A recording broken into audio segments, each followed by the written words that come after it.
La lluvia de febrero caía como agujas heladas sobre el pueblo de San Jerónimo, Chihuahua, aquella tarde de 2024, cuando Lucía Mendoza firmó los papeles que sellaron su humillación final. Le temblaban las manos, no por el frío que se filtraba por las rendijas de la notaría, sino por la rabia contenida que le quemaba la garganta como bilis amarga. A sus 34 años, la vida se lo había arrebatado todo en menos de 6 meses. Primero, Roberto, su esposo, aplastado bajo una viga en la obra donde trabajaba sin seguro, dejándola con una deuda médica de 80,000 pesos que nunca podrían pagar. Luego, la casa, embargada por el banco con una frialdad burocrática que no admitía súplicas ni lágrimas. Y ahora esto, el insulto final de una familia que siempre la había visto como la intrusa, la forastera que les había robado a su niño de oro. El abogado Vázquez, un hombre de gafas gruesas y corbata manchada de café, le entregó el documento con una mezcla de compasión profesional y ganas de terminar su jornada laboral. «Esto es todo lo que le dejaron, señora Mendoza», dijo con voz monótona señalando la línea donde debía firmar. El patrimonio de su difunto esposo fue liquidado para cubrir deudas, pero sus suegros decidieron legarle una propiedad que, técnicamente, pertenecía a Roberto por línea paterna. Un puente abandonado en el kilómetro 47 de la antigua carretera a Parral. Lucía levantó la vista con los ojos enrojecidos por las noches de insomnio, sintiendo las palabras del notario clavarse en su dignidad como cuchillos oxidados. «¿Un puente?», repitió con voz hueca, sin comprender aún la magnitud de la crueldad. El abogado carraspeó incómodo, ajustándose las gafas para no tener que mirarla directamente a los ojos. «Sí, bueno, es una estructura de principios del siglo XX, declarada ruina en 1987. No tiene valor comercial, está destinada a ser demolida y se encuentra en una zona sin servicios. Según los registros, lleva 40 años sin uso, bloqueada por orden municipal». Hizo una pausa, buscando las palabras adecuadas que no encontró. La familia de su marido consideró que, dado que actualmente no tiene dónde vivir, podría refugiarse allí temporalmente mientras soluciona su situación. Si esta historia ya te está cautivando, no olvides suscribirte y darle a me gusta. Cuéntame en los comentarios desde dónde la escuchas. Me encanta saber de ti. El golpe de esas palabras fue peor que una bofetada. Lucía comprendió entonces que no era una herencia, sino el exilio, una expulsión disfrazada de legalidad. La familia Mendoza, encabezada por doña Hortensia, su suegra de lengua de víbora y corazón de piedra, le decía que se fuera del pueblo, que desapareciera con sus 4 hijos a un lugar donde nadie pudiera verlos mendigar ni recordar que alguna vez formaron parte de su respetable árbol genealógico.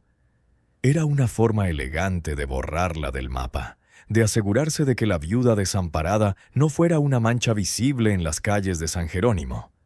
Lucía aferró el bolígrafo hasta que sus nudillos se pusieron blancos y firmó con un trazo furioso que casi rasgó el papel. No tenía otra opción. Llevaba 3 semanas durmiendo con sus hijos en el albergue parroquial, compartiendo una habitación húmeda con otras 2 familias desplazadas, donde los niños lloraban de hambre y el olor a desesperación se les pegaba a la ropa como un estigma. El padre Elías le había dicho esa mañana, con amabilidad pero firmeza, que solo podían quedarse una semana más. El espacio era limitado y había otras familias esperando. Salió de la notaría con el documento arrugado en el puño, sintiendo la lluvia empapar su fino suéter mientras caminaba hacia la parada del autobús. Sus 4 hijos la esperaban en el albergue. Diego, de 12 años, el mayor, que había dejado la secundaria para trabajar lavando coches. Sofía, de 10, que ya no sonreía. Mateo, de 7, que había empezado a mojar la cama por la ansiedad.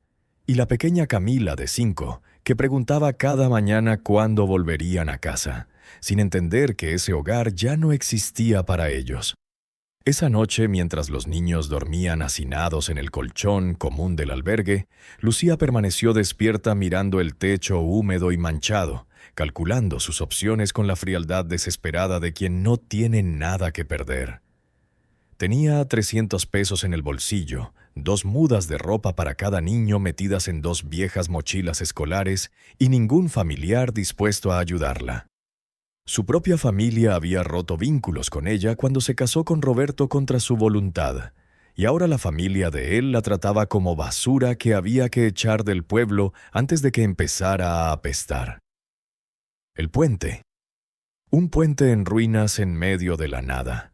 La imagen le pareció tan absurda que casi se rió, pero la risa se convirtió en un sollozo seco que ahogó contra la almohada para no despertar a los niños. ¿Qué podría haber ahí? 4 muros de concreto desmoronados para protegerse de la lluvia, un techo probablemente lleno de agujeros. Pero era eso o la calle, y Lucía sabía exactamente lo que les pasaba a las madres solteras con niños pequeños que terminaban en las calles de San Jerónimo, sobre todo con el cártel operando en las afueras del pueblo, siempre buscando manos desesperadas para trabajos sucios o cuerpos vulnerables para explotar. A la mañana siguiente, cuando el alba apenas se asomaba entre las nubes grises, Lucía despertó a sus hijos con una dulzura forzada que disimulaba el terror que la atenazaba. «Nos vamos a nuestro nuevo hogar», les dijo con una sonrisa que no llegó a sus ojos cansados. Diego, que ya había aprendido a leer el miedo en el rostro de su madre, no hizo preguntas. Simplemente asintió y ayudó a vestir a los pequeños mientras Lucía guardaba sus escasas pertenencias en las mochilas. El padre Elías los llevó con don Macario, un campesino que se dirigía a Parral y que aceptó tomar el camino viejo a cambio de los últimos 50 pesos de Lucía. La vieja camioneta traqueteó durante 1 hora por caminos llenos de baches, alejándose del pueblo y adentrándose en un paisaje cada vez más árido y desolado, donde los retorcidos mezquites y cactus eran los únicos testigos de su exilio. Los niños viajaban en silencio en la parte trasera de la camioneta, abrazados para protegerse del gélido viento de febrero que cortaba como el cristal. Don Macario aminoró la marcha al llegar al kilómetro 47, señalando con su dedo nudoso un camino de tierra casi invisible que se bifurcaba entre la maleza. «Ahí está su puente, doña Lucía», dijo con un tono entre lástima y escepticismo. «Pero no sé si podrá llegar. El camino está arrasado por las lluvias y mi camioneta no aguanta esos charcos de lodo». La dejó en el desvío, ayudándola a descargar sus mochilas y mirándola con esa expresión inquieta de quien sabe que está abandonando a alguien en el infierno, pero no puede hacer nada al respecto. «Que Dios la acompañe», murmuró antes de arrancar el motor, dejándola allí con sus 4 hijos en medio de un paisaje que parecía el fin del mundo. Lucía tomó una mochila en cada mano, cargando también a Camila a la espalda con el chal que había pertenecido a su abuela, y comenzó a caminar por el sendero de tierra roja que serpenteaba entre arbustos espinosos. Diego cargó a Mateo cuando el niño se cansó, y Sofía se adelantó, apartando ramas bajas con un palo que había encontrado. Caminaron durante 40 minutos que parecieron horas interminables, con el sol del mediodía comenzando a calentar el aire frío y el sonido de sus propios pasos sobre la tierra seca como única compañía. Y entonces lo vieron. El puente apareció ante ellos como una bestia de hormigón dormida, un enorme esqueleto gris que se extendía sobre un barranco seco por donde antaño fluía un río. Era una estructura impresionante en su decadencia, de unos 60 metros de largo y 10 de ancho, con gruesos pilares hundidos en la tierra agrietada y una superficie plagada de fisuras donde crecían hierbas amarillas. Las barandillas de hierro estaban oxidadas, retorcidas en algunos puntos como si una mano gigante las hubiera aplastado, y en ambos extremos había letreros metálicos descoloridos que advertían «peligro», «estructura condenada», «prohibida la entrada». Pero lo que más impactó a Lucía no fue el tamaño del puente, sino su absoluta soledad. No había casas cerca, ni farolas, ni rastro de civilización. Solo el barranco silencioso, las colinas áridas a lo lejos y el viento silbando entre las grietas del hormigón con un sonido casi humano, como un lamento reprimido durante décadas. Los niños se detuvieron al borde de la estructura, mirando con ojos enormes el coloso de hormigón que parecía un monumento olvidado a la nada. «¿Aquí es donde vamos a vivir, mamá?», preguntó Mateo con voz temblorosa, y Lucía sintió que se le rompía el corazón en 1000 pedazos ante la inocente pregunta que exponía la brutalidad de su situación. «Solo un rato, mi amor», mintió, acercándose al puente y pisando con cuidado la superficie agrietada, comprobando que el hormigón seguía sólido, a pesar de su aspecto ruinoso. «Solo hasta que las cosas mejoren». Pero no sabía cuándo ni cómo mejorarían. Solo sabía que este puente roto, este insulto de hormigón que le lanzaban como migajas a un perro hambriento, era lo único que se interponía entre sus hijos y la exposición total. Exploraron la estructura con cautela y descubrieron que bajo el tablero del puente, en el hueco entre los pilares, había una especie de cámara de inspección. Un área techada de unos 4 metros de ancho por 6 de largo, donde los antiguos ingenieros solían inspeccionar la estructura. Se accedía a ella mediante una escalera de hierro oxidada que descendía desde una trampilla en la superficie. Estaba oscuro, olía a humedad y a nidos de murciélagos, pero tenía un techo sólido y paredes de hormigón que los protegerían del viento. Lucía bajó primero, usando su celular casi muerto como luz, y lo que vio la hizo ahogar un grito. Las paredes de la celda estaban cubiertas de grafitis antiguos, obscenidades y dibujos descoloridos, señal de que personas sin hogar o pandilleros habían usado el lugar en el pasado. Había botellas rotas en un rincón, jeringas viejas y el olor acre de orina seca. Pero también había espacio, había refugio, y en ese momento eso era más valioso que el oro. Subió a buscar a sus hijos y los bajó uno a uno, acomodándolos en el rincón más limpio mientras barría la basura con un palo.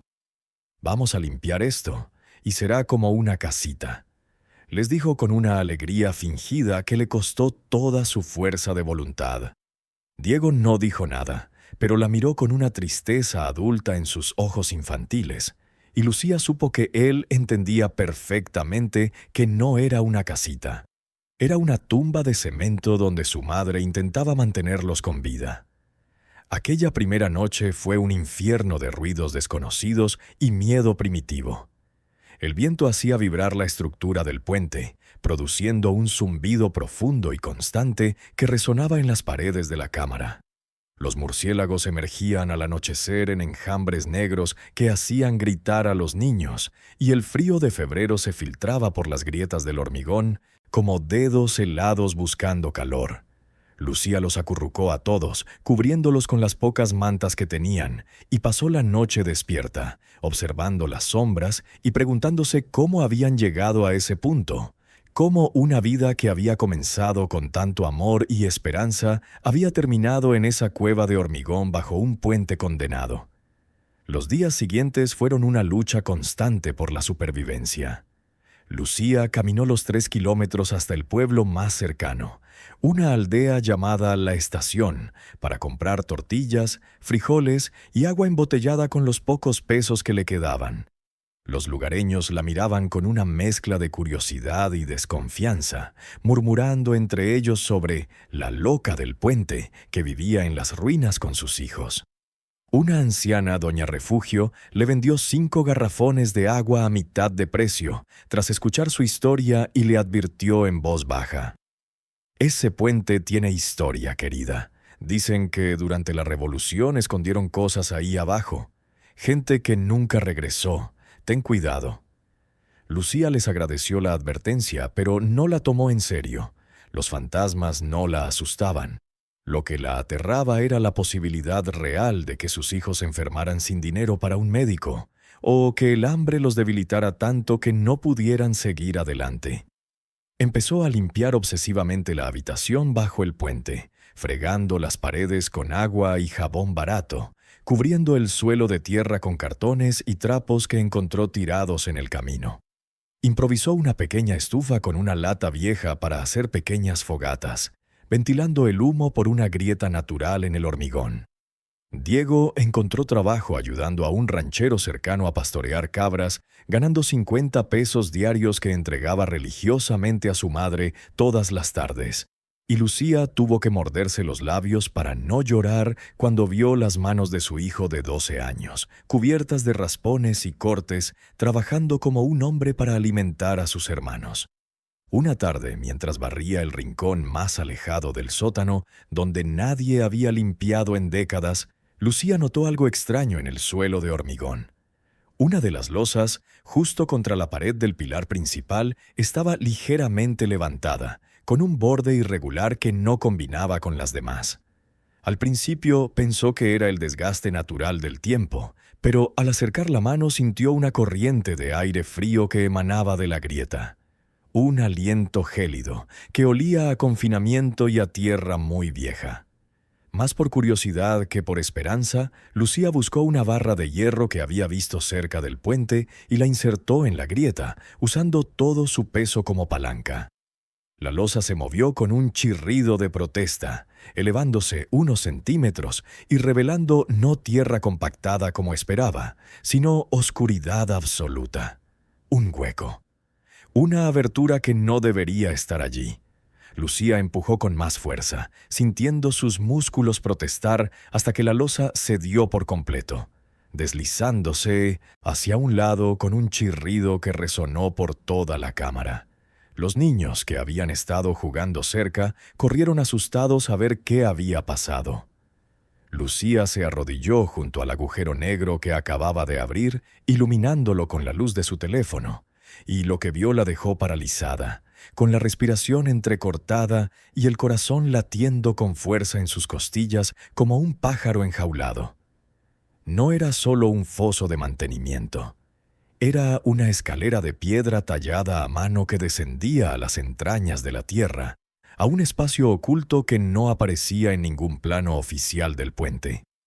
Y en los escalones superiores, cubiertos de décadas de polvo, pero inconfundibles a la luz parpadeante de su teléfono, había huellas, antiguas huellas congeladas en el tiempo, como si alguien hubiera bajado allí hacía mucho tiempo y nunca hubiera regresado. Lucía miró a sus hijos, quienes la observaban con ojos llenos de miedo y curiosidad infantil, y luego volvió a mirar la oscuridad que respiraba bajo sus pies. Sabía que debía cerrar esa trampilla, olvidar lo que había encontrado y seguir sobreviviendo día tras día en la superficie. Pero una voz en su interior, la misma voz que la había impulsado a firmar esos humillantes papeles y caminar hacia ese puente maldito, le susurraba que allí abajo, en esa oscuridad que olía a secretos guardados durante un siglo, podría haber respuestas.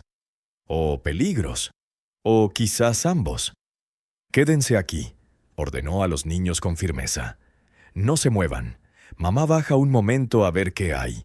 Diego intentó protestar agarrándola del brazo con fuerza. «No, mamá. No saben qué puede haber ahí abajo. Mejor cerremos eso y lo dejemos». Pero Lucía ya había tomado su decisión.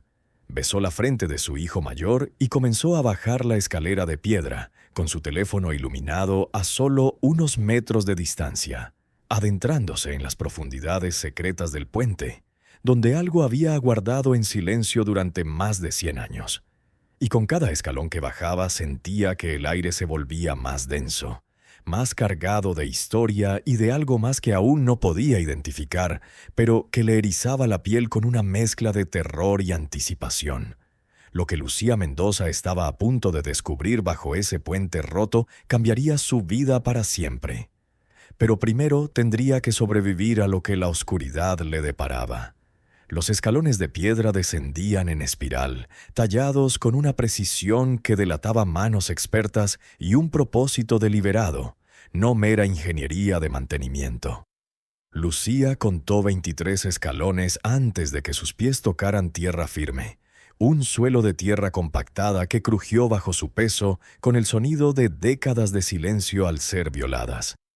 La luz de su celular, que ya mostraba un 15% de batería, reveló una cámara rectangular de unos 5 metros de ancho por 7 de largo, con paredes de piedra que parecían mucho más antiguas que el puente de concreto que la cubría.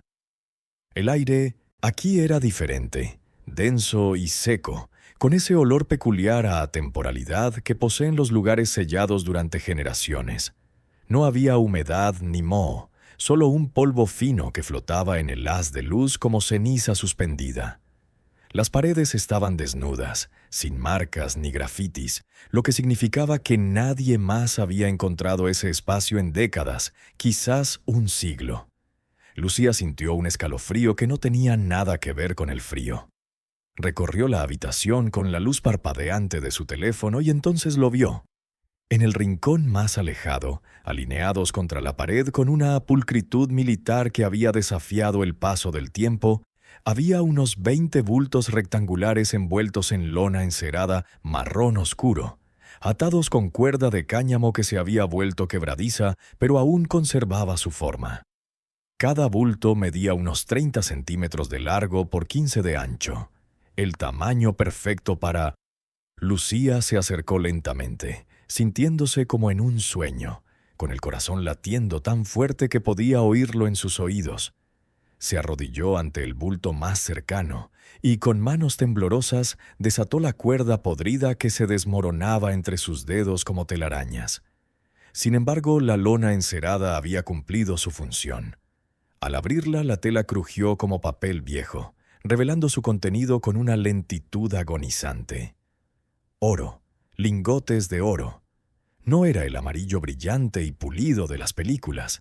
Era un oro mate, oscurecido por el tiempo y el óxido superficial, pero inconfundible por su densidad y peso. Cada lingote era rectangular, sin marcas, tosco, probablemente fundido a mano. Lucía sacó uno del envoltorio, casi tirándolo por su peso, y lo levantó a la luz de su celular con manos temblorosas. En un lado, apenas visible bajo una capa de suciedad, había algo toscamente grabado. Lucía se escupió el pulgar y frotó la superficie metálica. Las letras aparecieron lentamente, irregulares pero legibles. DVPF 1914. División del Norte. Pancho Villa. 1914. Lucía dejó escapar un sonido que no era ni risa ni llanto, sino algo intermedio, una exclamación ahogada de alguien que acababa de darse cuenta de que estaba tocando historia real, sangre real, una revolución real transformada en metal precioso. Estos lingotes no habían sido robados de un banco ni eran producto del narcotráfico.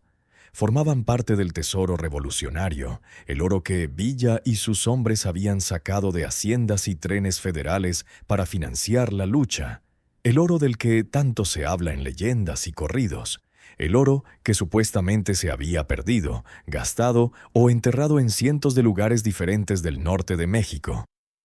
Y aquí estaba, bajo un puente olvidado.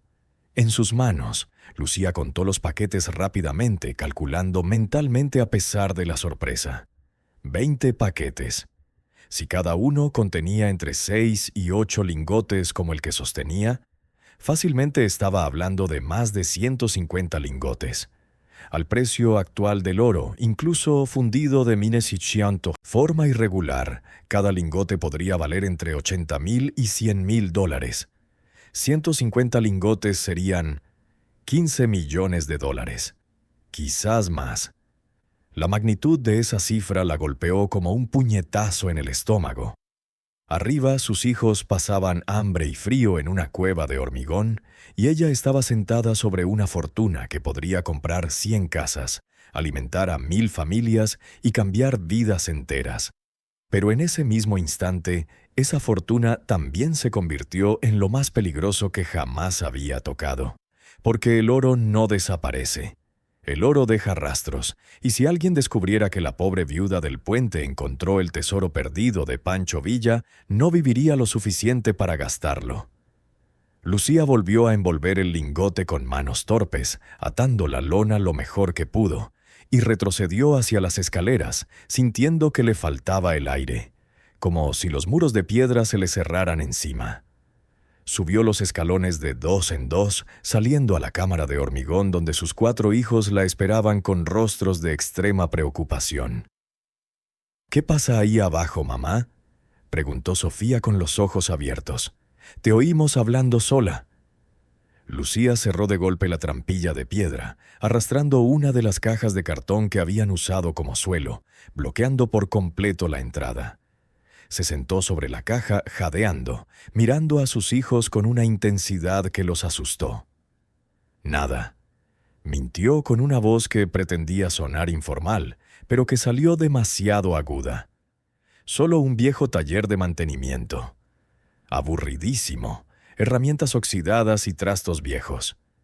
Diego la miró con escepticismo. Su hijo mayor tenía la asombrosa habilidad de leer sus mentiras. «Mamá, estás temblando, y estuviste abajo como 20 minutos».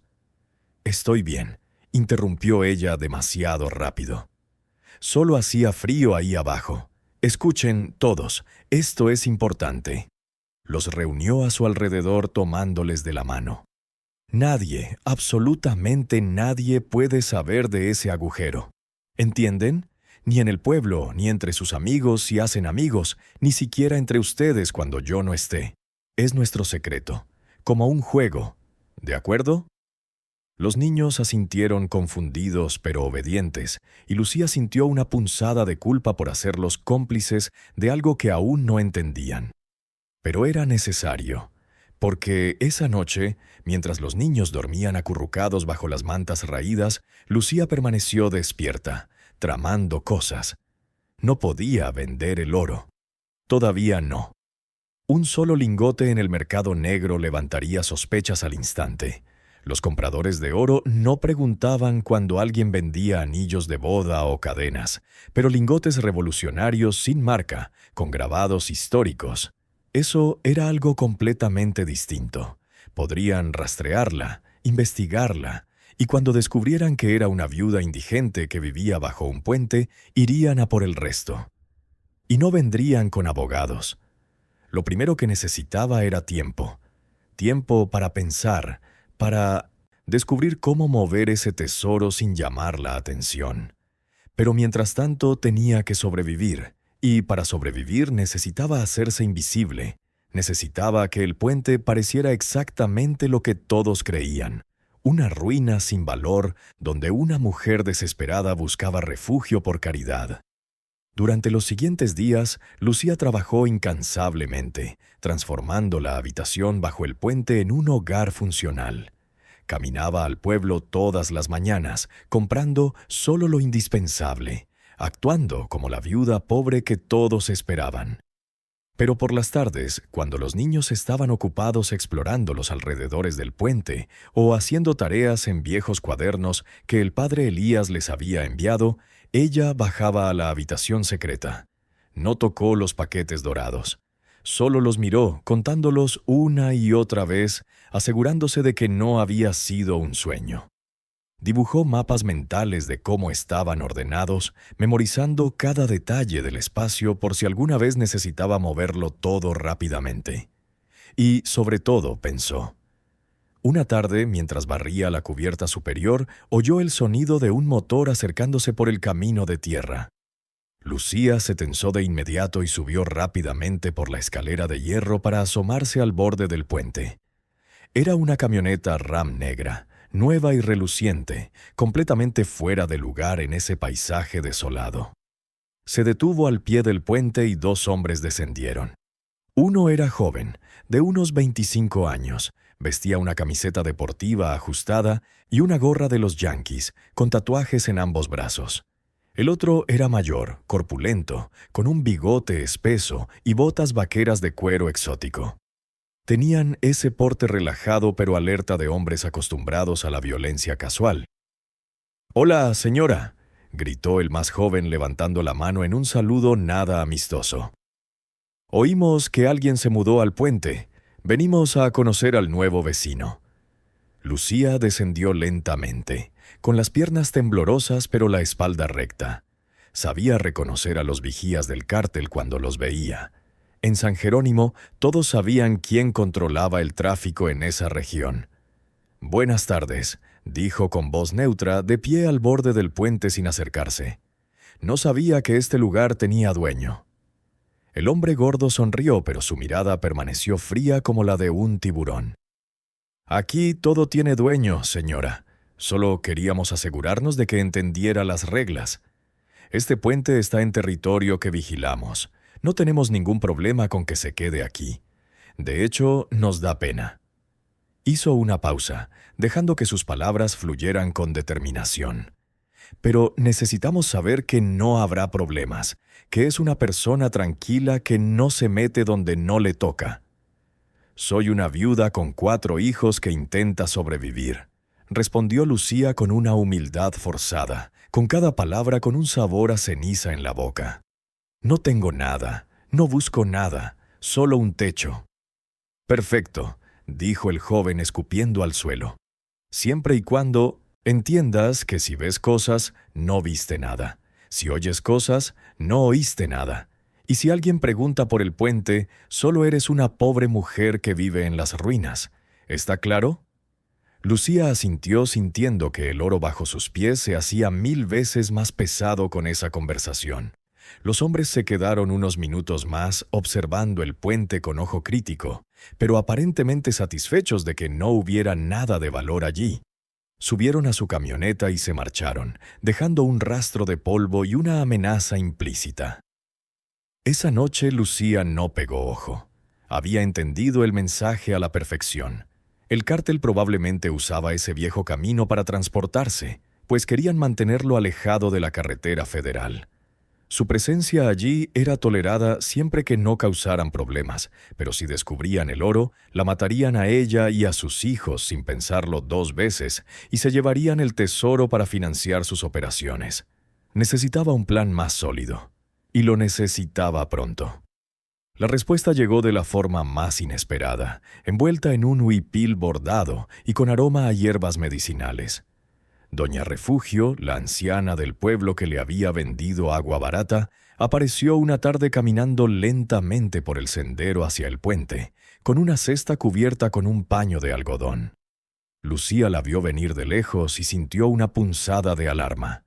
Nadie llegaba al puente sin una razón. «Doña Refugio», la saludó Lucía desde arriba secándose las manos con el delantal. «¿Qué la trae por aquí? El viaje es muy duro para usted». La anciana sonrió mostrando unos dientes manchados por años de café y tabaco. Debía de tener al menos 80 años, pero sus ojos negros eran tan agudos como los de un halcón. «Vine a traerte comida, querida, y a charlar. ¿Me ofreces un café?»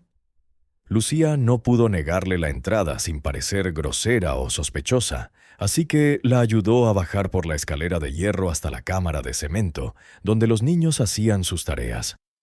Doña Refugio se sentó en el único taburete que tenían con un crujido de huesos viejos y miró a su alrededor con ojos que parecían ver más de lo debido. «Así que aquí es donde se alojan», dijo en voz baja, sin juzgar. «Este puente tiene mucha historia, ¿sabes?» Lucía preparó café aguado en su lata improvisada, sintiéndose observada de una forma que la ponía nerviosa. «Eso me dijeron. Algo sobre la revolución». Doña Refugio dio un sorbo a su café sin quejarse de lo malo que estaba. «Mi abuelo me contaba historias. Era un niño durante la revolución, pero recordaba a los hombres de Villa pasando por aquí. Este puente se construyó en 1912, ¿sabes?, para que los trenes de carga pudieran cruzar el barranco. Pero en 1914, cuando Villa tomó esta región, dicen que usó este puente para ocultar cosas». Lucía sintió que se le secaba la boca. «¿Qué clase de cosas?» La anciana la miró fijamente a los ojos, y en esa mirada Lucía vio algo que la dejó sin aliento. Conocimiento. Oro, querida. Oro de las haciendas que confiscaron, de los bancos que robaron. Villa era muchas cosas, pero no era tonto. Sabía que la revolución necesitaba fondos y no confiaba en tenerlos todos en un solo lugar. Así que los dividió, los escondió en diferentes lugares del norte. Y este puente hizo una pausa, dejando que el silencio hablara por ella. Este puente era uno de esos lugares. Lucía sintió que el suelo se movía bajo sus pies. Son solo leyendas, ¿no? Siempre dicen que hay tesoros escondidos. Claro, claro, asintió doña Refugio, pero su sonrisa era de complicidad. Leyendas, como la leyenda de que mi tatarabuelo fue el ingeniero que construyó este puente, y que él mismo cavó la cámara secreta por orden de un coronel villista, y que juró llevarse el secreto a la tumba, pero antes de morir se lo contó a su hijo. Y así se transmitió de generación en generación, en susurros, hasta que llegó a mí. El corazón de Lucía latía tan fuerte que estaba segura de que la anciana podía oírlo. ¿Por qué me cuentas esto? Doña Refugio dejó su taza y se inclinó hacia adelante, bajando la voz a pesar de que los niños estaban al otro lado de la habitación, absortos en sus cuadernos. Porque vi cómo te miraban esos hombres del cartel cuando vinieron al pueblo a preguntar por ti. Vi cómo la familia de tu marido te echó como si fueras basura. Y pensé, esta mujer necesita un milagro. Y tal vez... Sus ojos brillaron con algo que podría haber sido astucia o compasión, o ambas. Tal vez el milagro ya haya llegado, pero ella no sabe qué hacer con él. Lucía sintió que las lágrimas le quemaban los ojos. Doña Refugio, no sé qué. Querida, interrumpió la anciana con voz firme pero amable. Tengo 82 años. He visto muchas cosas en mi vida. Conozco esta tierra como la palma de mi mano. Y sé cuando alguien ha encontrado algo que cambiará su vida, o la arruinará si no tiene cuidado.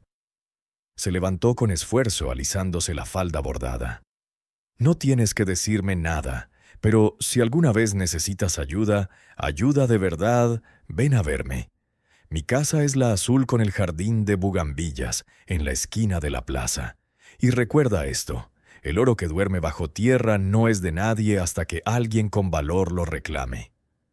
Se fue como había llegado, lentamente, dejando su canasta con pan dulce y frijoles, y llevándose consigo la ilusión de que Lucía podría mantener su secreto completamente oculto. Esa noche, después de acostar a los niños, Lucía bajó de nuevo a la cámara secreta. Esta vez llevó una linterna que había comprado en el pueblo, ahorrando batería en su celular. Iluminó cada rincón del lugar, buscando algo que pudiera haber pasado por alto en su primer descubrimiento. Y entonces lo vio. En la pared del fondo, casi imperceptible entre las sombras, algo estaba tallado en la piedra. Lucía se acercó pasando los dedos sobre las marcas. No eran grafitis, modernos ni mensajes aleatorios. Era una fecha, 15 de abril de 1914, y debajo, en letras toscas pero claras: para los niños de México cuando regrese la paz. F.B. Francisco Villa. Lucía sintió un nudo en la garganta. Esto no era solo un tesoro escondido, era una promesa. Un legado para un futuro que Villa había imaginado pero nunca había visto. Y ahora ella, una viuda sin nombre e impotente, se encontraba ante ese legado, con la responsabilidad de decidir qué hacer con él. Desarrolló una rutina durante las siguientes semanas. Durante el día era la viuda pobre que todos conocían. Compraba lo mínimo, remendaba ropa vieja y aceptaba limosnas de la iglesia. Pero por la noche, después de que los niños se durmieran, bajaba a la habitación secreta y comenzaba a tramar. No podía venderlo todo de una vez, sería un suicidio. Pero sí podía, muy despacio y con mucho cuidado, convertir pequeñas cantidades en efectivo. Un lingote podía cortarse en trozos más pequeños. Esos trozos podían venderse en diferentes ciudades, a diferentes compradores, espaciados en el tiempo. Usaría nombres falsos, historias falsas. Se movería como un fantasma en el mercado del oro, dejando huellas tan tenues que nadie podría seguirlas hasta el puente. Pero necesitaba ayuda, y solo había una persona en quien podía confiar. 3 días después, Lucía caminó hasta el pueblo y llamó a la puerta de la casa azul con bugambillas. Doña Refugio le abrió como si la hubiera estado esperando, con una sonrisa cómplice que no necesitaba palabras. La invitó a pasar, le sirvió una infusión y esperó. Lucía respiró hondo. necesito tu ayuda. Y necesito que me prometas que esto quedará entre nosotros. Ni siquiera mis hijos pueden saberlo todo». «Te escucho, querida», dijo la anciana cruzando sus nudosas manos sobre la mesa. Y entonces Lucía se lo contó. No todo, pero lo suficiente. Habló del oro, de los lingotes con las iniciales de Villa, de su miedo al cártel y de sus suegros que la odiaban. Habló de sus hijos que merecían una vida mejor, de su terror de que el tesoro se convirtiera en su tumba. Doña Refugio escuchó todo sin interrumpir, y cuando Lucía terminó, la anciana asintió lentamente. «Mi bisnieto vive en Monterrey. Trabaja en una joyería, comprando y vendiendo oro. Es discreto y me debe muchos favores». Hizo una pausa mirando fijamente a Lucía. «Pero esto hay que hacerlo bien, sin prisas, sin avaricia. Un lingote, cortado en 10 pedazos, un pedazo cada 3 meses. En 5 años habrás movido 2 lingotes enteros. Eso es más dinero del que la mayoría de la gente verá en toda su vida, y nadie notará un patrón». «¿Y los otros 148 lingotes?», preguntó Lucía con voz temblorosa. «Esos», dijo doña Refugio con una sonrisa triste, «son tu seguro de vida, tu herencia para tus hijos, tu venganza silenciosa contra todos los que te pisotearon. Pero solo funcionan si sigues viva para protegerlos. La paciencia, querida, es la diferencia entre una mujer rica y una muerta». Lucía asintió sintiendo que, por primera vez en meses, quizá años, tenía un camino por delante. No sería rápido, no sería fácil, pero sería posible. El primer lingote fue el más duro. Lucía lo recuperó de la cámara secreta una noche sin luna, lo envolvió en trapos y lo metió en una vieja mochila como si fuera ropa sucia. El peso del metal en su espalda era casi insoportable, pero aún más pesado era su significado. Estaba cruzando una línea, se estaba convirtiendo en algo que nunca imaginó que sería: una ladrona o una heredera. Depende de cómo lo mirara. Doña Refugio la esperaba en su casa con su bisnieto, un hombre de unos 35 años llamado Javier, con el rostro serio de quien ha aprendido a no hacer preguntas innecesarias. Examinó el lingote con una lupa de joyero, raspó una esquina para comprobar su pureza y silbó suavemente. «Es de oro de 22 quilates, fundido a mano. Probablemente de 1914, quizá antes. No tiene sellos oficiales, lo que significa que fue fundido al margen de cualquier sistema gubernamental».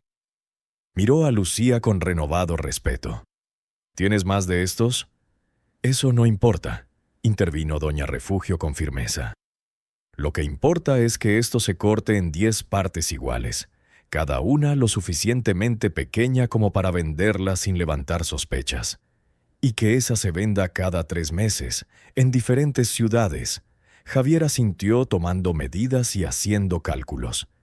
Cada pieza valdría entre $8,000 y $10,000, dependiendo del comprador. «Pero tienes razón, abuela, tenemos que ir con calma. El mercado del oro es pequeño y la gente habla mucho». Miró directamente a Lucía. «Esto es parte de un tesoro revolucionario, ¿no? Si el gobierno se entera, lo confiscarán como artefacto histórico. Si el cártel se entera, te perseguirán. Tu única protección es el anonimato absoluto». «Lo sé», respondió Lucía con voz más firme de lo que parecía. «Por eso vine a verte». Javier tomó el lingote esa misma noche, prometiendo regresar en 3 meses con el dinero de la primera venta. Y cumplió su palabra. 3 meses después, doña Refugio llegó al puente con una bolsa de tela que contenía 95,000 pesos en efectivo. Una fortuna para Lucía, pero representaba solo una pequeña fracción del tesoro total. «Esto es lo que vale tu paciencia», dijo la anciana, entregándole el dinero. «Úsalo con sabiduría. Compra poco a poco. No llames la atención. Sigue siendo pobre ante los ojos del mundo». Y eso fue lo que hizo Lucía. Compró comida de mejor calidad, pero la escondió y la preparó solo en su habitación. Compró medicinas para cuando los niños se enfermaron, pero las mantuvo ocultas. Consiguió libros escolares nuevos para sus hijos, pero les dijo que eran donaciones de la iglesia. Pagó a un tutor privado que iba al puente una vez por semana, explicando a la gente que era voluntario de una ONG. Poco, la vida bajo el puente se volvió menos desesperante. Los niños empezaron a recuperar el color en sus mejillas. Diego pudo dejar de trabajar en el rancho y volver a sus estudios. Sofía volvió a sonreír. Y Lucía, por primera vez desde la muerte de Roberto, durmió profundamente durante unas horas. Pero el secreto pesaba mucho. Cada vez que bajaba a la cámara oculta y veía los paquetes de oro, intactos salvo por el lingote que faltaba, Lucía sentía el peso de la responsabilidad. Este no era solo su tesoro, era el sudor de los revolucionarios muertos, era la esperanza de Villa por un México más justo. Era historia viva, enterrada bajo el puente porque el mundo no había sido lo suficientemente seguro como para que saliera a la luz. Una noche, mientras examinaba los paquetes, notó algo que había pasado por alto. Uno de ellos, el último de la fila, se sentía diferente, más ligero. Lucía lo desenvolvió con curiosidad y descubrió que no solo contenía lingotes, había papeles. Con manos temblorosas, sacó el archivo de documentos protegido por tela encerada. Eran cartas, escritas a mano con tinta descolorida, y un cuaderno de cuero, el diario de campaña de alguien que había estado allí cuando todo esto se ocultó. Lucía leyó durante horas a la luz de su linterna, devorando las palabras que pintaban un retrato humano de la revolución como nunca antes había visto en los libros de texto. Un coronel llamado Arnulfo Salas relató cómo él y 6 hombres trajeron oro desde Chihuahua hasta este puente, ocultándolo en la cámara que el ingeniero había construido específicamente para ese propósito. Villa nos dio la orden, escribió el coronel en una entrada fechada el 14 de abril de 1914.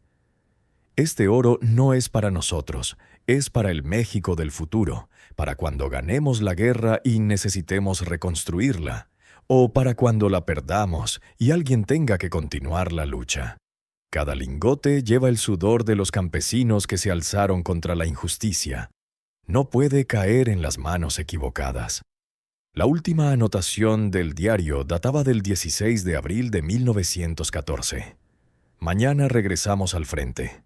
Probablemente ninguno de nosotros sobreviva. Si alguien encuentra esto algún día, que sepa que aquí yace la esperanza de México. Úsala bien, no la malgastes en lujos mientras tu hermano pasa hambre. Coronel Arnulfo Salas. Lucía cerró el cuaderno con lágrimas corriendo por sus mejillas. Ahora comprendía el verdadero peso de lo que había encontrado. No era solo dinero, era un mandato. Una responsabilidad moral de usar ese oro para algo más grande que ella misma.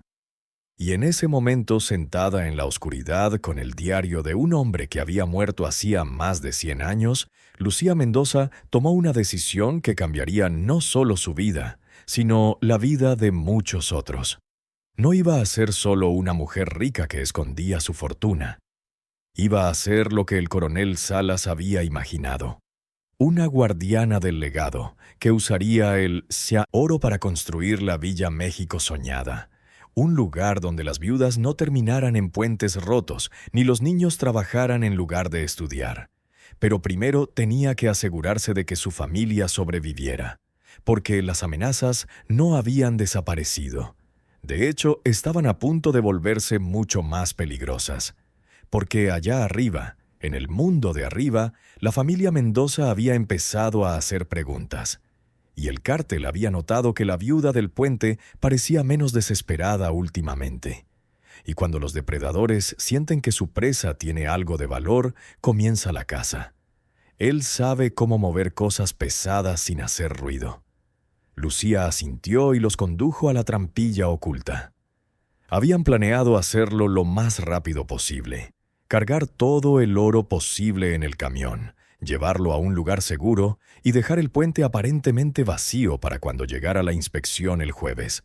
Pero cuando levantaron la trampilla y bajaron a la cámara secreta, se encontraron con un problema que nadie había previsto.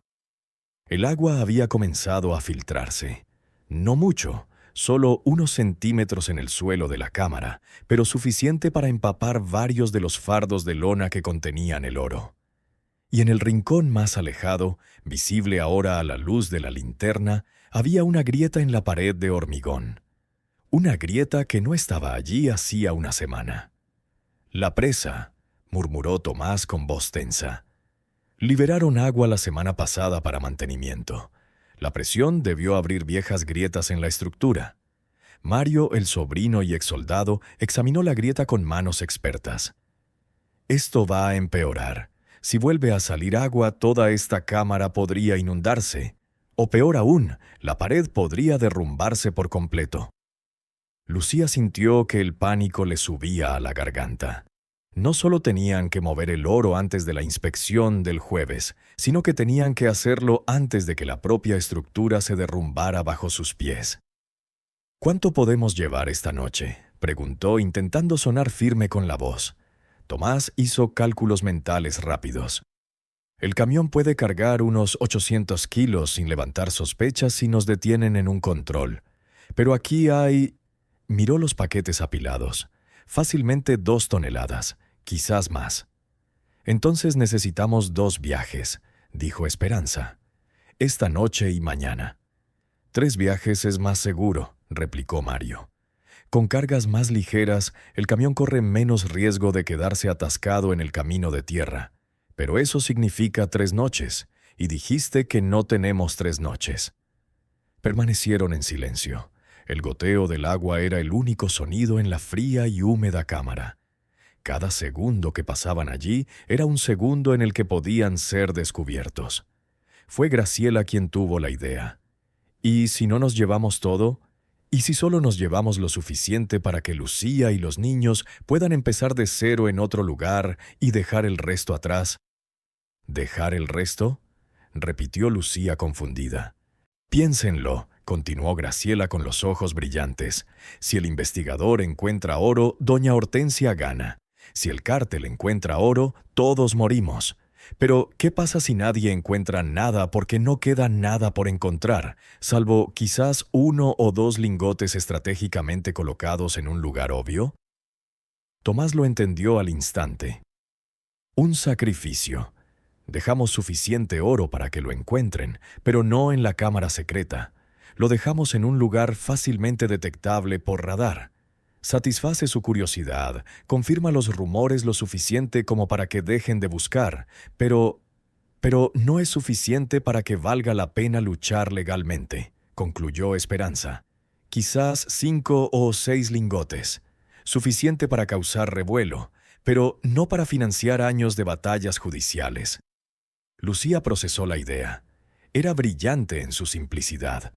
Darles algo que encontrar, algo lo suficientemente pequeño como para ignorarlo tras el alboroto inicial, mientras el verdadero tesoro desaparecía silenciosamente hacia un nuevo futuro. «Hagámoslo», decidió. «Tomaremos todo lo que podamos esta noche. Mañana, si es necesario, volveremos por más.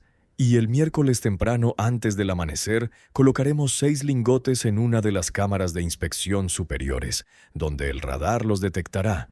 Haremos que parezca que es todo lo que queda después de un siglo». Trabajaron durante 4 horas. Cargaron paquete tras paquete, subiendo la escalera de hierro una y otra vez hasta que a todos les temblaban los brazos de cansancio. Mario ideó un sistema de poleas improvisado que aceleró el proceso. A las 2 de la madrugada habían cargado aproximadamente 600 kilos de oro en el doble fondo del camión de Tomás. «¿A dónde lo llevan?», preguntó Lucía mientras cerraban el compartimento secreto. Tomás sonrió con cansancio. «Es mejor que no lo sepas todavía. Si te interrogan, no puedes revelar lo que no sabes, pero te prometo que estará a salvo, en un lugar donde ni doña Hortensia ni el cártel podrán tocarlo». Partieron justo antes del amanecer. El camión desapareció en la oscuridad previa al amanecer, mientras Lucía permanecía en el puente, temblando no solo por el frío, sino por la magnitud de lo que acababa de hacer. El miércoles amaneció con nubes oscuras que amenazaban lluvia. Lucía pasó el día sumida en un estado de terror funcional, siguiendo su rutina habitual mientras su mente calculaba las probabilidades del desastre. Al mediodía recibió una visita. Era el teniente del cártel, el Chivo. Llegó en una camioneta negra con otros 2 hombres, todos armados, todos con aspecto de haber visto demasiada muerte como para dejarse impresionar por la súplica de una viuda. Doña Lucía, saludó el Chivo con falsa cortesía, bajando de la camioneta con gestos depredadores. Era un hombre de unos 40 años, con cicatrices que le cruzaban el rostro como un mapa de la violencia del pasado. «Necesito hablar con usted sobre un asunto delicado». Lucía no lo invitó a bajar. Se quedó en la superficie del puente con los brazos cruzados. «No tengo nada que decirte». «Ah, pero tengo mucho que contarte», respondió encendiendo un puro. «Me informaron que has estado vendiendo oro. Oro viejo, oro revolucionario, dicen. Y resulta que ese tipo de oro les interesa mucho a mis jefes. No sé de qué estás hablando». El Chivo sonrió, pero era la sonrisa de un tiburón. «Señora, podemos hacerlo por las buenas o por las malas. La buena es que me muestre lo que tiene. Lleguemos a un acuerdo justo y vivamos felices para siempre.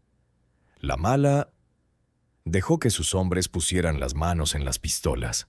«La mala termina con sus hijos sin madre. ¿Cuál prefiere?» El terror recorrió la espalda de Lucía como una descarga eléctrica.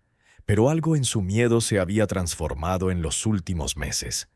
Había sobrevivido demasiado, se había arriesgado demasiado, como para rendirse ahora a las amenazas de hombres que creían que el poder provenía de las armas.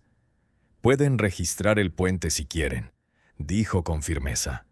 «No encontrarán nada porque no hay nada. Y si me matan o me amenazan, solo llamarán la atención. La clase de atención que sus jefes no quieren, porque doña Hortensia Mendoza también está investigando este lugar y tiene abogados, investigadores y contactos en el gobierno estatal. ¿De verdad quieren una guerra con esa familia?» Fue un farol audaz y Lucía vio el momento en que el Chivo lo consideró. El cálculo pasó ante sus ojos. El beneficio contra el riesgo. Una viuda pobre no valía la pena meterse con familias poderosas que podían llamar a los federales. «Estaremos observando», dijo finalmente tirando el cigarro. «Y si descubrimos que nos mintió, volveremos, y la próxima vez no habrá discusión». Se fueron, pero Lucía sabía que no se habían dado por vencidos. Simplemente habían decidido esperar a ver qué averiguaba el investigador sobre doña Hortensia. Esa noche Tomás regresó con el camión vacío. «Hicimos el primer depósito», dijo en voz baja. «Tu parte está segura. Ahora terminemos esto». Bajaron de nuevo a la cámara secreta, que ahora contenía varios centímetros más de agua. La grieta se había ensanchado, y pequeñas líneas de fractura se ramificaban como vetas negras en el hormigón. Trabajaron con rapidez, transportando otros 500 kilos de oro mientras el agua fría les mojaba los pies. Para cuando terminaron, quedaban aproximadamente 300 kilos en la cámara. Lucía miró los paquetes restantes con una mezcla de alivio y tristeza. Esta había sido su salvación, su secreto, y ahora lo estaban desmantelando pieza por pieza. «Toma 6 lingotes», le indicó a Mario. «Los mejores que encuentres. Los pondremos donde se puedan encontrar mañana». Subieron con los 6 lingotes envueltos en lona nueva y los colocaron en una de las cámaras de inspección del nivel superior del puente, la que cualquier ingeniero o investigador revisaría primero. Los colocaron de forma que parecieran haber estado allí durante décadas, oxidados y olvidados, un pequeño tesoro revolucionario que había permanecido oculto a plena vista. «Ya está», dijo Tomás limpiándose las manos. «Ahora solo queda esperar». Pero Lucía sabía que la espera sería la parte más difícil. El jueves amaneció despejado y frío. Lucía no había dormido en toda la noche. A las 8 de la mañana llegó el investigador privado contratado por doña Hortensia. Era un hombre de unos 50 años, exingeniero civil, con equipo de radar y cámaras.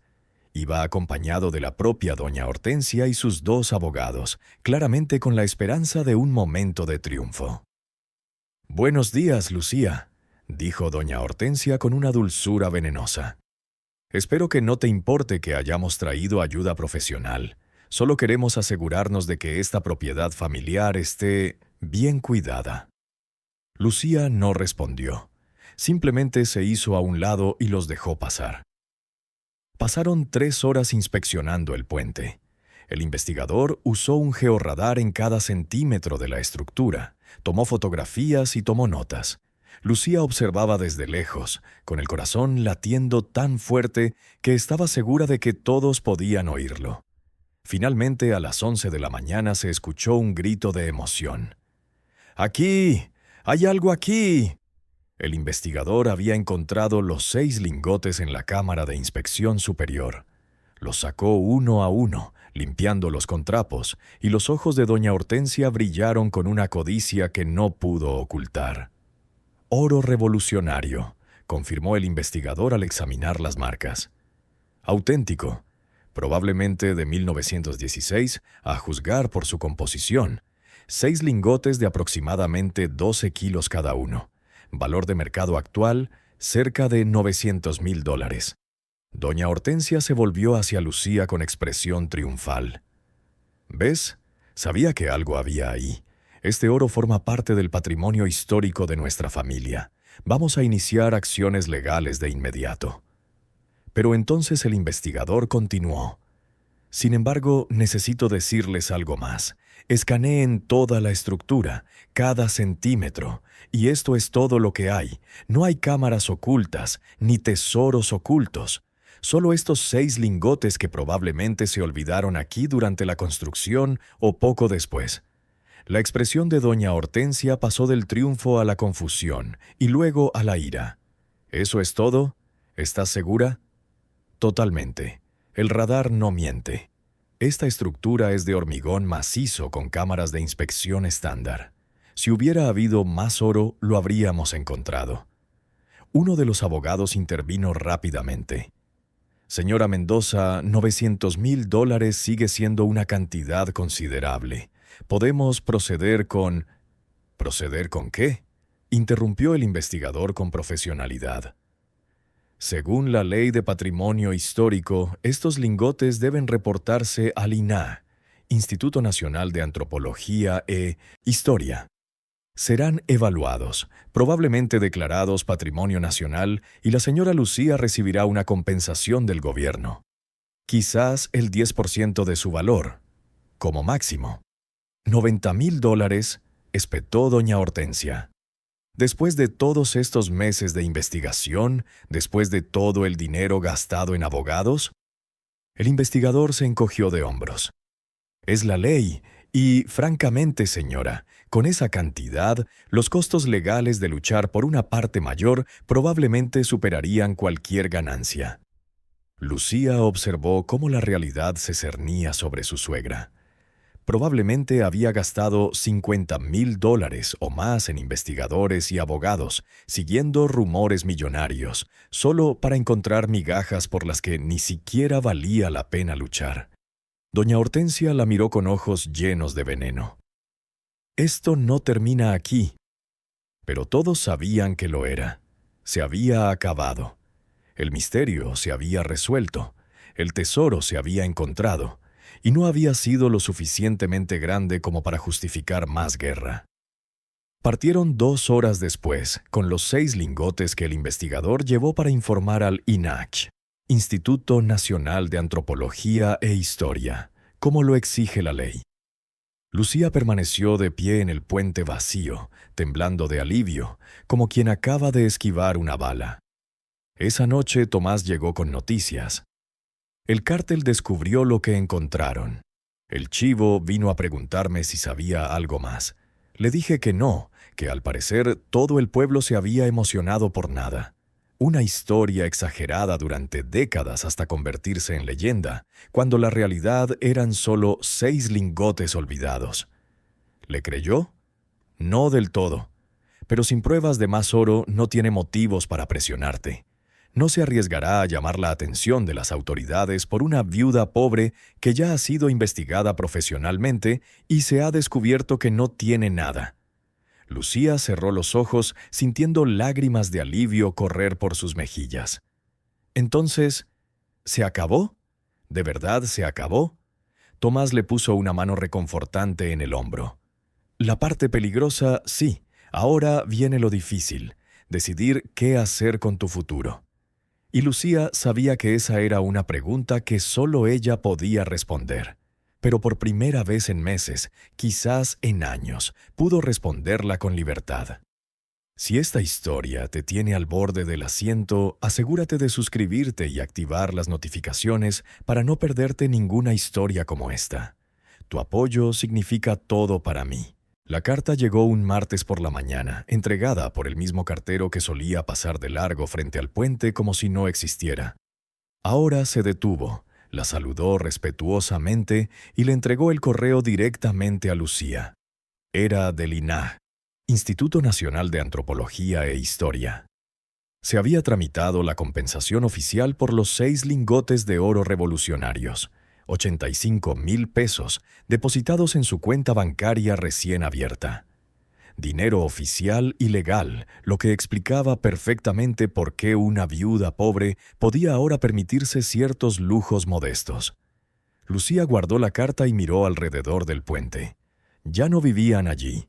Se habían mudado hacía 2 meses a una casa pequeña pero decente en las afueras de San Jerónimo, con 3 habitaciones, agua corriente y un jardín donde Sofía y Camila plantaban flores. Diego iba al instituto del pueblo y destacaba en matemáticas.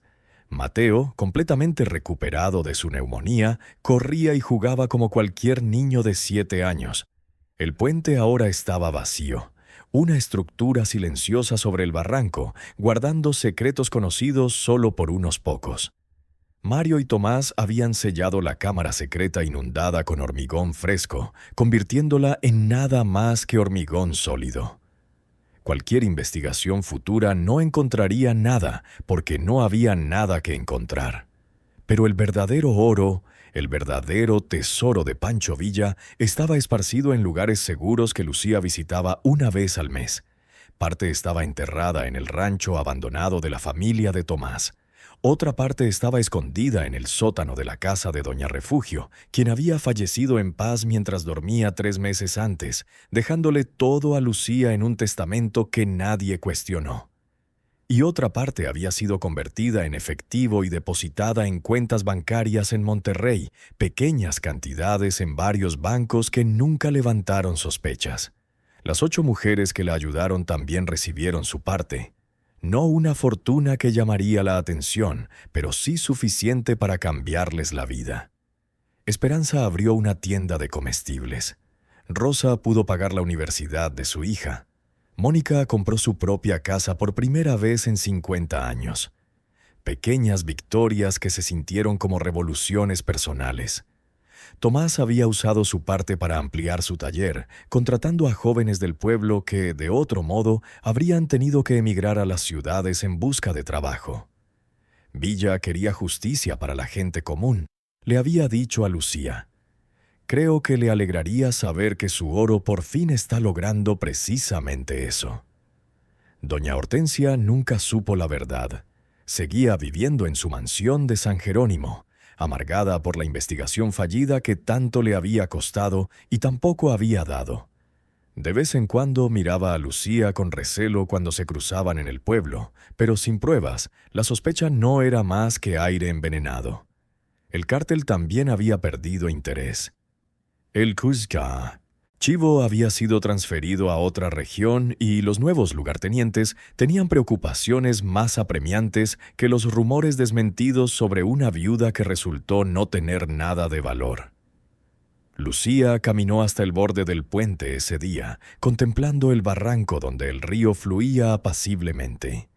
Pensó en su difunto esposo, en el accidente que lo trajo aquí y lo cambió todo. Pensó en Pancho Villa, escondiendo oro hace un siglo, creyendo en un México más justo que nunca llegó a ver. Pero quizá ahora, en pequeños trozos, esté llegando, murmuró al viento. Sonó su celular. Era Diego llamando desde la escuela. «Mamá, ¿puedo quedarme a estudiar con unos amigos en la biblioteca? Hay un proyecto de ciencias y...» «Sí, mi amor», interrumpió Lucía con una sonrisa. «Llámame cuando estés lista para que pase a recogerte». Colgó y se miró en la pantalla del teléfono. Ya no veía a la mujer desesperada que había llegado a este puente meses atrás, rota y sin esperanza. Veía a alguien que había sobrevivido, que lo había arriesgado todo, que había encontrado aliados donde ella solo esperaba enemigos. Pensó en el futuro. Diego querría ir a la universidad. Mateo necesitaría ortodoncia. Las niñas crecerían y tendrían sus propios sueños. Y ahora, por primera vez, Lucía tenía los medios para hacerlos realidad. No como una rica heredera que vivía en un lujo ostentoso que suscitaría dudas, sino como una viuda modesta que recibía una pequeña asignación del gobierno, administraba bien su dinero y tomaba decisiones inteligentes. Una historia que nadie cuestionaría, porque era lo suficientemente común como para ser creíble. Mientras el sol se ponía tras el barranco, pintando el cielo de naranja y morado, Lucía hizo una promesa silenciosa al fantasma de Pancho Villa y a la memoria de Doña Refugio. El oro no se desperdiciaría en lujos vanos. Se usaría para construir lo que Villa había soñado. Oportunidades para la gente común, educación para los niños, dignidad para las viudas, justicia, por pequeña y silenciosa que fuera, para aquellos a quienes el sistema había olvidado. Fue una revolución privada, invisible para el mundo, pero absolutamente real para quienes la vivieron. Y cuando Lucía cerró la puerta del puente por última vez, dejando atrás los fantasmas y los secretos, supo que había ganado algo mucho más valioso que el oro. Había ganado su libertad. Y en México, para una mujer soltera con 4 hijos, ese era el mayor tesoro de todos. Gracias por escuchar hasta el final. Si esta historia te conmovió, compártela con alguien que necesite recordar que la esperanza existe incluso en los momentos más oscuros. Suscríbete si aún no lo has hecho, y nos vemos en la próxima historia.